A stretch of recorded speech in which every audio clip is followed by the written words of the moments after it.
когда боец будет выполнять боевую задачу и будет двигаться на свою позицию, соответственно, в процентов 90 случаев он будет в состоянии физического утомления. И, соответственно, для этого мы сделали зал физических нагрузок, чтобы именно добавлять стрельбу уже в условиях, когда боец выполнил какую-то физическую нагрузку.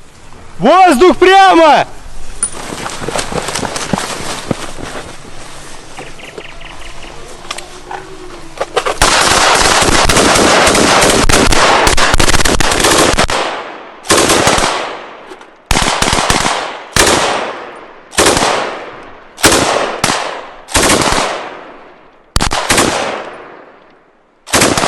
Thank you.